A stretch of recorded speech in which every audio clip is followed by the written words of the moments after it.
Bismillahirrahmanirrahim. Assalamualaikum warahmatullahi wabarakatuh.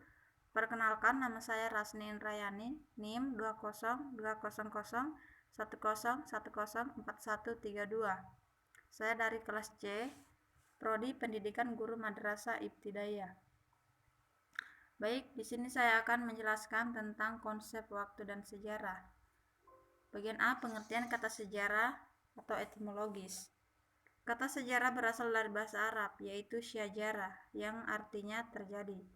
Sedangkan kata syajaratun artinya pohon, kayu, yang terus-menerus tumbuh dari bumi ke udara yang mempunyai cabang, dahan, dan daun, bunga, serta buah.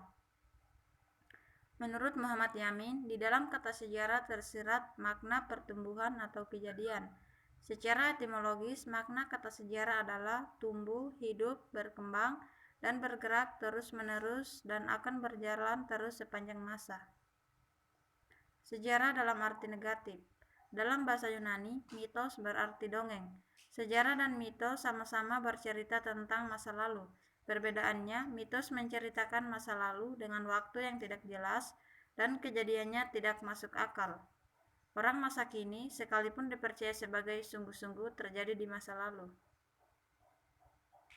Sejarah dalam arti positif. Sejarah secara positif adalah bahwa sejarah itu adalah ilmu yang mempelajari manusia tentang waktu dan tentang makna di dalam peristiwa yang telah terjadi, dan ilmu yang memiliki kajian yang terperinci dan memiliki tujuan khusus atau spesifik dan tertentu.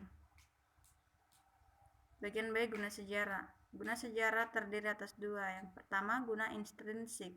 Guna intrinsik terbagi atas tiga. Yang pertama, sejarah sebagai ilmu. Yang kedua, sejarah sebagai cara mengetahui masa lampau. Dan yang ketiga, sejarah sebagai pernyataan pendapat. Bagian 2, guna intrinsik. Guna intrinsik juga terbagi atas tiga. Yang pertama, pendidikan moral. Yang kedua, sebagai pendidikan perubahan. Dan yang ketiga, sebagai pendidikan keindahan. Bagian C, tugas sejarah berkaitan dengan waktu. Para sejarawan sepakat bahwa ilmu sejarah bertugas membuka peristiwa ke masa lampau atau waktu yang lalu umat manusia, memaparkan kehidupan manusia dalam berbagai aspek kehidupannya dan mengikuti perkembangannya dari masa yang paling tua hingga masa kini. Tugas sejarah membuka masa lampau umat manusia mengandung pengertian bahwa sejarah meneliti dan mengkaji peristiwa-peristiwa di dalam masyarakat manusia yang terjadi di masa lampau. Peristiwa pada masyarakat manusia dan masa lampau atau waktu yang lalu adalah sesuatu yang penting dalam definisi sejarah.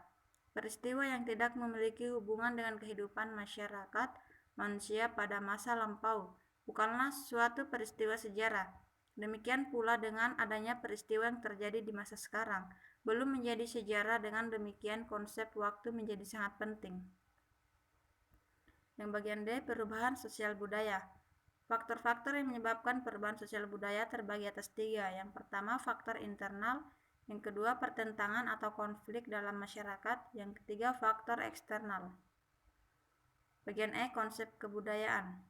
Kata kebudayaan berasal dari kata Sanskerta, yaitu budaya, yaitu bentuk jamak dari budi yang berarti budi atau akal. Dengan demikian, secara sederhana, kebudayaan dapat diartikan hal-hal yang bersangkutan dengan akal.